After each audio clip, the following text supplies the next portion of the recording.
Assalamualaikum warahmatullahi wabarakatuh. Selamat berjumpa kembali dengan video pembelajaran sistem bahan bakar. Pada video kali ini kita akan membahas mengenai sistem bahan bakar pada mobil bensin. Baik, jadi pada video kali ini kita coba akan mengupas mengenai dasar pada sistem bahan bakar.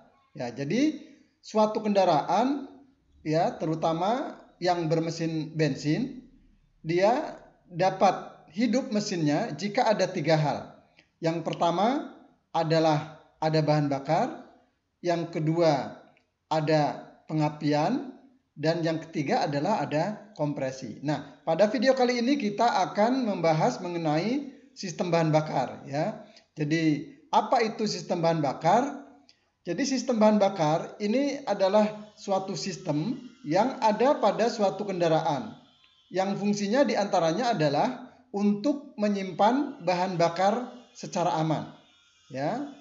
Kemudian fungsi dari sistem bahan bakar ini juga sebagai penyalur bahan bakar yang disimpan di dalam tangki sampai ke karburator kalau dia menggunakan sistem karburator, atau sampai ke injektor kalau dia sudah menggunakan sistem injeksi bahan bakar. Nah, sistem bahan bakar ini juga berfungsi untuk mengabutkan bahan bakar sehingga yang awalnya berbentuk cair dapat berubah menjadi kabut ya, dengan molekul-molekul yang kecil sehingga dia akan mudah bercampur dengan udara. Nah, kemudian sistem bahan bakar ini juga dapat mengatur perbandingan atau rasio antara bahan bakar dan udara pada beban dan kecepatan yang berbeda. Jadi misalkan pada kecepatan stasioner, ya, kecepatan lambat, kecepatan sedang dan seterusnya, sistem bahan bakar ini dapat mengatur perbandingan antara campuran udara dan bahan bakar sehingga dia sesuai dengan beban dan kecepatannya. Nah, kemudian jumlah campuran yang disuplai ya antara udara dan bahan bakar ini akan selalu tepat. Ya, meskipun berada dalam kondisi yang berbeda. Jadi, tujuan akhir dari sistem bahan bakar ini adalah menghasilkan campuran udara dan bahan bakar yang selalu diusahakan pada kondisi yang tepat campurannya. Nah, sekarang kita coba kupas macam-macam sistem bahan bakar yang digunakan pada kendaraan. Nah, sekarang kita lihat ya, ini adalah prinsip kerja dari motor bensin 4 langkah. Nah, jadi prinsip kerja ini sudah dijelaskan secara rinci ya pada video pembelajaran di channel ini nomor EO2. Jadi silahkan bisa menyimak kembali bagaimana prinsip kerja mesin bensin 4 tak secara detail pada video nomor EO2. Nah, pada video kali ini kita akan menjelaskan sistem bahan bakarnya. Nah, jadi kalau kita lihat di sini pada saat langkah isap, maka yang diisap adalah campuran udara dan bahan bakar, ya. Sehingga campuran tersebut masuk ke dalam silinder. Nah, siapa yang menyediakan campuran udara dan bahan bakar yang diperlukan pada saat langkah isap? Nah, jadi ini campurannya diisap.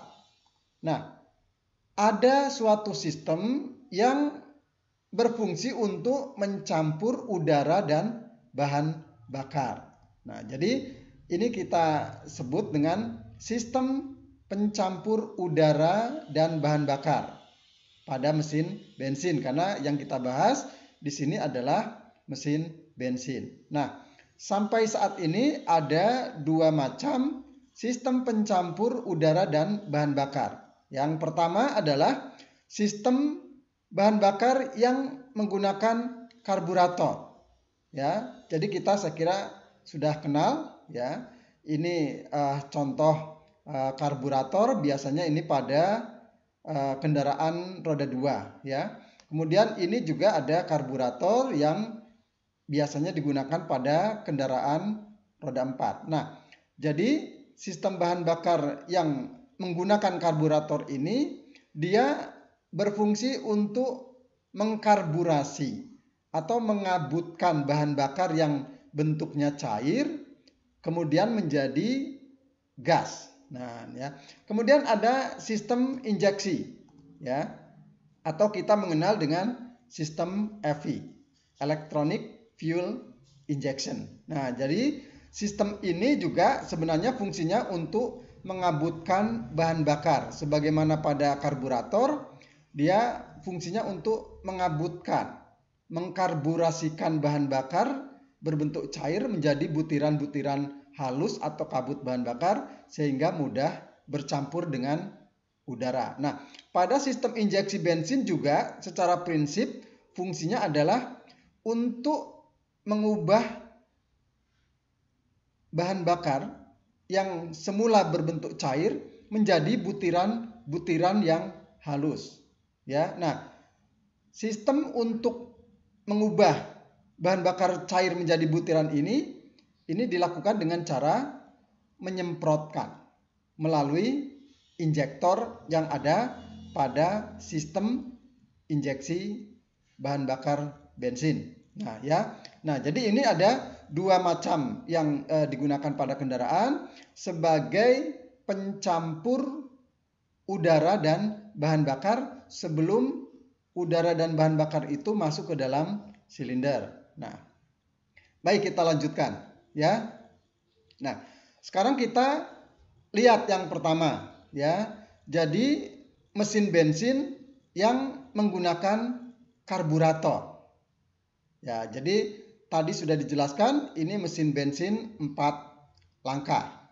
Nah, jadi karburator ini fungsinya menghasilkan kabut bahan bakar agar mudah bercampur dengan udara. Kita perhatikan, jadi pada saat langkah isap, ya udara akan mengalir, ya, dari luar, ya, melalui saringan, ya. Jadi pada kendaraan yang sebenarnya udara sebelum masuk ke karburator melewati saringan. Nah, pada saat terjadi langkah isap, maka tekanan di dalam silinder rendah sehingga udara akan terisap masuk ke dalam silinder. Nah, pada karburator terdapat bagian yang menyempit, ya, yang kita sebut dengan venturi. Nah, pada saat udara masuk melalui venturi, kecepatannya naik sehingga tekanannya rendah. Nah, jadi pada saat udara mengalir melalui suatu venturi, ya, kecepatan udara yang mengalir tersebut akan naik dan tekanannya akan turun. Sehingga bahan bakar yang ada di ruang pelampung ini akan terisap dan mengabut bercampur dengan udara. Nah, ini ya. Jadi bahan bakar yang ada di ruang pelampung pada karburator ini dapat terisap keluar, ya, melalui lubang bahan bakar pada venturi di sini, ya. Nah, ini ya, keluar melalui lubang ini. Nah, apa yang menyebabkan bahan bakar bisa keluar? Ya, jadi tadi dijelaskan bahwa bahan bakar tersebut terisap. Mengapa terisap? Karena tekanan di sekitar venturi ini rendah dibanding dengan bagian lainnya. Oleh karena itu maka bahan bakar akan terisap dan mengalir ke sini, ya, bercampur dengan udara. Nah, jadi bahan bakar ini terisap karena tekanan di sekitar venturi lebih rendah dibanding dengan tekanan sebelum masuk karburator dan tekanan ruang pelampung di sini, ya, sehingga bahan bakar akan terisap dan bercampur dengan udara. Nah, jadi ini adalah prinsip dasar dari karburator. Ya, baik ya. Sebelum dilanjutkan, ada pertanyaan yang harus dijawab. Ya, pertanyaannya adalah bagaimana terjadinya proses pencampuran udara dan bahan bakar pada sistem karburator? Silahkan dijawab.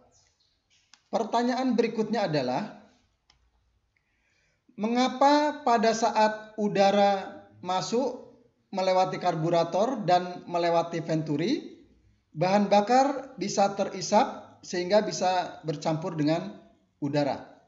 Silahkan dijawab. Baik, kita lanjutkan ya. Nah, setelah tadi kita membahas mengenai sistem karburator pada motor bensin 4 langkah ya. Sekarang kita lihat sistem injeksi bahan bakar bensin. Ini adalah penyederhanaan dari sistem injeksi bahan bakar bensin. Jadi kalau kita lihat di sini ada injektor ya. Kemudian injektor ini terpasang di saluran intake manifold yang terhubung dengan katup masuk. Nah, pada saat terjadi langkah isap, maka tekanan di dalam silinder rendah sehingga udara akan mengalir masuk. Pada saat yang bersamaan, injektor menyemprotkan bensin. Ya, nah, jadi tadi dijelaskan bahwa pada saat udara masuk, ya, langkah isap, injektor menyemprotkan bahan bakar. Nah, pada saat injektor menyemprot dan udara masuk, maka terjadilah campuran udara dan bahan bakar yang masuk ke dalam silinder. Ya, kemudian dikompresi, ya, kemudian busi menyala, terjadi langkah usaha, ya, kemudian langkah buang, ya, dan kembali ke langkah isap. Nanti injektor akan menyemprotkan bahan bakar dan bercampur dengan udara lagi untuk masuk ke dalam ruang bakar. Nah, jadi injektor di sini berfungsi untuk menyemprotkan bahan bakar dan menghasilkan kabut bahan bakar, ya, dengan butiran-butiran yang sangat halus sehingga bahan bakar tersebut mudah bercampur dengan udara, ya, sebelum masuk ke dalam ruang bakar atau ke dalam silinder. Nah, bahan bakar disemprotkan melalui ujung injektor, ya, yang terdapat lubang. Nah, injektor ini menyemprotnya diatur oleh Electronic Control Unit atau ECU, ya, sesuai dengan sinyal yang diberikan oleh ECU. Nah, ini ya. Nah, injektor menyemprot ini ada beberapa macam, ya. Jadi nanti akan kita pelajari secara khusus pada video mengenai sistem injeksi bahan bakar. Jadi ada yang setiap silinder, kalau 4 silinder menyemprot bersamaan, ada yang sekuensial dan lain-lain. Nanti dalam video yang terpisah akan kita bahas secara tersendiri, ya. Jadi pada video kali ini kita baru membahas mengenai pengantar sistem bahan bakar. Nah, ya. Jadi bahan bakar yang menyemprot ini karena ada tekanan pada saluran bahan bakar yang dihasilkan oleh pompa. Nah, ini, ya. Baik, ya. Kita lanjutkan, ya. Ini kita lihat perbandingan antara sistem karburator dan sistem injeksi bahan bakar, ya. Nah, kalau kita lihat sebenarnya kalau langkah mesin bensin 4 langkah ini sama, ya, langkah-langkahnya semuanya sama, ya. Sekarang kita perhatikan langkah isap, ya. Nah, jadi pada saat langkah isap, ya, pada mesin bensin yang menggunakan sistem karburator tadi sudah disinggung, dijelaskan, ya. Sekarang kita lihat perbandingannya dengan yang sistem injeksi. Nah, kalau kita lihat di sini, ya, pada saat terjadi langkah isap, ya, katup masuk terbuka, udara masuk melalui karburator dan ke intake manifold, ya. Udara mengalir melalui venturi, bagian yang menyempit. Nah, pada saat udara mengalir ke bagian venturi, kecepatannya naik dan tekanannya turun. Nah, oleh karena tekanan di sekitar venturi ini lebih rendah dibandingkan dengan tekanan sebelum venturi dan tekanan di dalam ruang pelampung, ya, maka bahan bakar yang ada di ruang pelampung ini akan terisap, ya, karena di sini tekanannya rendah. Nah, saat terisap dan keluar dari lubang, maka bahan bakar itu akan berubah menjadi butiran-butiran halus, menguap dan bercampur dengan udara. Dan kemudian masuk ke dalam silinder. Nah, pada langkah isap, pada mesin yang menggunakan sistem injeksi, menggunakan injektor. Nah, jadi pada saat langkah isap, piston bergerak ke bawah, ya.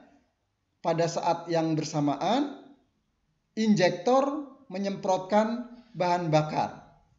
Semprotan ini berupa butiran-butiran halus bensin yang disemprotkan, dan pada saat yang bersamaan udara mengalir masuk ke dalam intake manifold karena ada isapan dari piston ini. Nah, pada saat udara bertemu dengan injektor, ya, pada saat udara bertemu dengan bahan bakar yang disemprotkan oleh injektor, maka dengan cepat bahan bakar bensin ini akan bercampur dengan udara dan masuk ke dalam silinder saat terjadi langkah isap.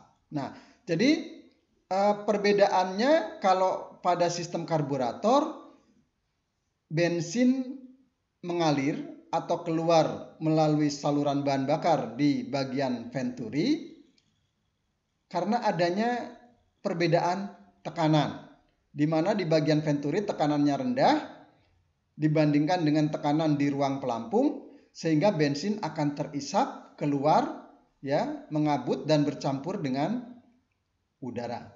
Sedangkan pada sistem injeksi, pada saat langkah isap, udara masuk ke dalam intake manifold, pada saat yang bersamaan bahan bakar disemprotkan oleh injektor dan menghasilkan kabut bahan bakar yang lembut sehingga mudah bercampur dengan udara, dan campuran tersebut akan masuk ke dalam silinder.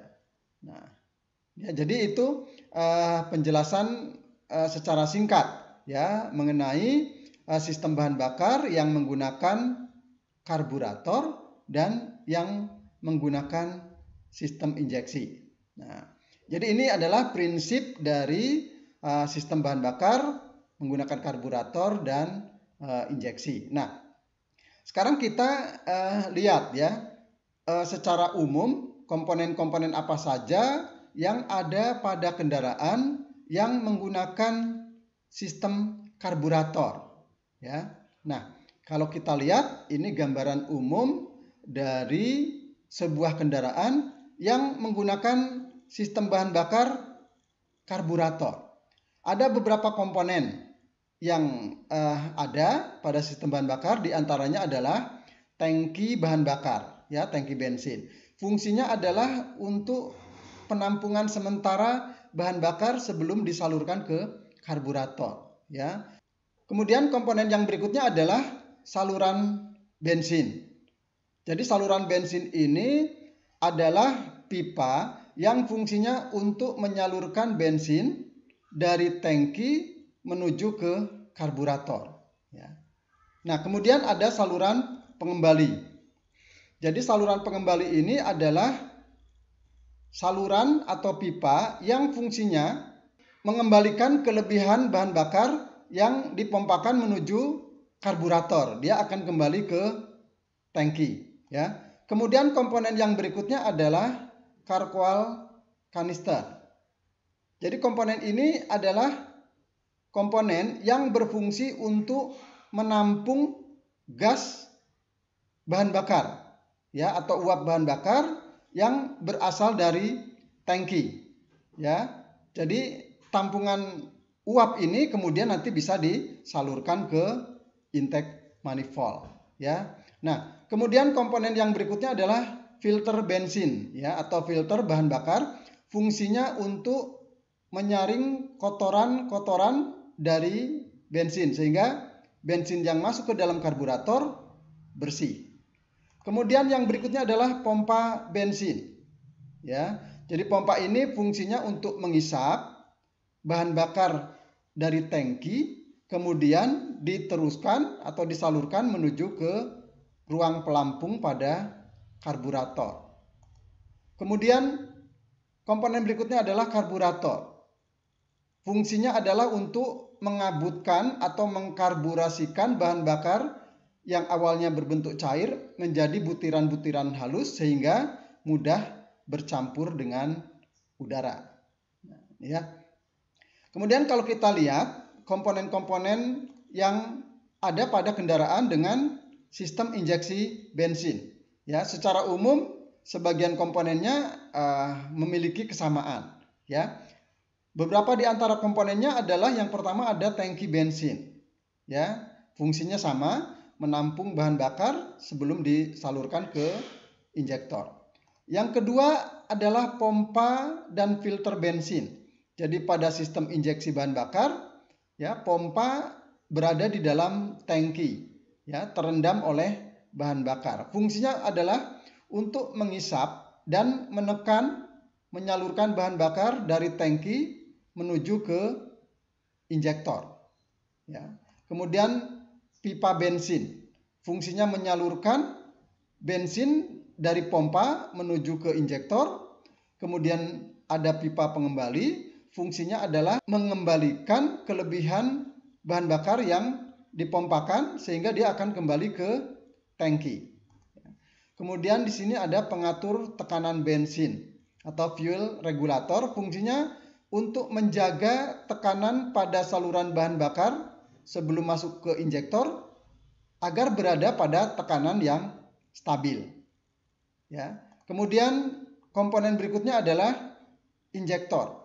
Fungsinya adalah menyemprotkan, ya, mengubah bahan bakar dalam bentuk cair menjadi butiran-butiran halus bahan bakar sehingga mudah bercampur dengan udara. Nah, sebenarnya ada komponen lain ya, electronic control unitnya, ya, kemudian ada sensor-sensor dan lain-lainnya. Tetapi secara umum komponen-komponen yang dijelaskan ini ya. Nanti pada video khusus mengenai sistem EV akan dijelaskan sistem kelistrikannya. Jadi ini baru membahas mengenai penyaluran bahan bakarnya ya. Nah, jadi perbedaan antara sistem bahan bakar menggunakan karburator ya, secara umum komponen-komponen lainnya sama, tetapi terakhir yang mengeksekusi bahan bakar berubah menjadi kabut ya dan bercampur dengan udara, di sini menggunakan karburator, sedangkan sistem injeksi mengubah bensin cair menjadi kabut menggunakan injektor agar mudah bercampur dengan udara. Nah, ini ya. Baik ya, sebelum kita lanjutkan ada beberapa pertanyaan yang harus dijawab ya. Pertanyaannya adalah, mengapa bensin pada ruang pelampung bisa mengalir ke atas? Seperti tadi animasinya, silahkan dijawab. Pertanyaan berikutnya adalah, kapan injektor menyemprotkan bahan bakar? Dan siapakah yang memerintahkan injektor menyemprotkan bahan bakar? Silahkan dijawab ya. Pertanyaan berikutnya adalah, apa perbedaan komponen-komponen utama sistem bahan bakar pada mobil yang menggunakan karburator dan sistem bahan bakar pada mobil yang menggunakan sistem injeksi? Silahkan dijawab. Nah, baik, kita lanjutkan ya. Nah, jadi dari pembahasan tadi ya, kita bisa melihat di sini perbedaan antara kendaraan yang menggunakan sistem bahan bakar ya dengan karburator dan kendaraan yang menggunakan sistem bahan bakar dengan injeksi. Nah, jadi bisa kita lihat komponen-komponen umumnya sama, ya. Komponen khususnya di sini karburator dan di sini menggunakan injektor. Nah, sekarang kita lihat sekilas ya bagaimana karburator itu ya.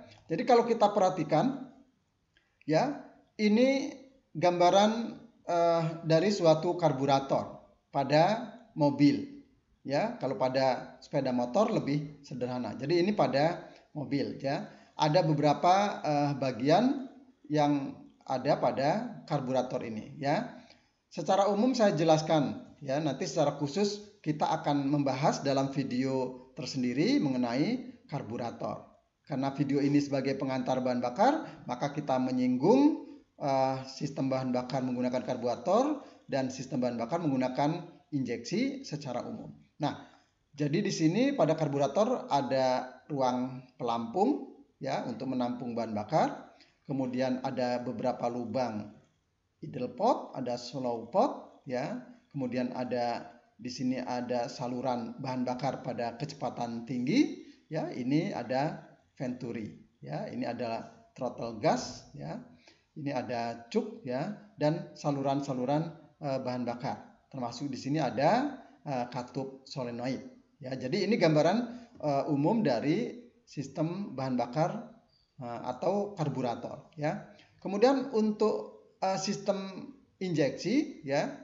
Di sini kalau kita lihat ya ada injektor ya, ada injektor, kemudian dari sini ada ecu gitu ya, ada tangki bahan bakar ya, ada pompa ya dan filter bahan bakar ya, kemudian nanti disalurkan ke injektor. Jadi yang mengatur kerja injektor ini adalah ecu ya, Electronic Control Unit. Nah, jadi ini gambaran dari sistem injeksi bahan bakar pada mesin bensin. Secara khusus nanti kita akan bahas pada video tersendiri tentang sistem bahan bakar injeksi bensin ya atau sistem EVI. Nah, jadi demikianlah pembahasan mengenai pengantar sistem bahan bakar ya. Jadi penjelasan secara umum mengenai sistem bahan bakar ya atau kendaraan yang menggunakan sistem bahan bakar karburator dan yang menggunakan sistem injeksi. Ya, baik ya. Sebelum video ini diakhiri ada simpulan ya. Oke ya. Jadi simpulannya silahkan buat simpulan sendiri ya. Buatlah simpulan berkait dengan sistem bahan bakar mesin bensin yang menggunakan karburator. Ya. Kemudian simpulan yang kedua adalah buatlah simpulan berkait dengan sistem bahan bakar mesin bensin yang menggunakan sistem injeksi bahan bakar. Silahkan dibuat simpulannya. Nah, baik ya. Untuk video selanjutnya yaitu video nomor SBB2 kita akan membahas mengenai karburator. Jadi silahkan ikuti terus channel ini untuk mendapatkan materi-materi yang menarik. Demikian pembahasan kita kali ini mengenai pengantar sistem bahan bakar. Kita berjumpa kembali pada video selanjutnya yang tentu saja akan semakin menarik. Demikian saya akhiri. Assalamualaikum warahmatullahi wabarakatuh.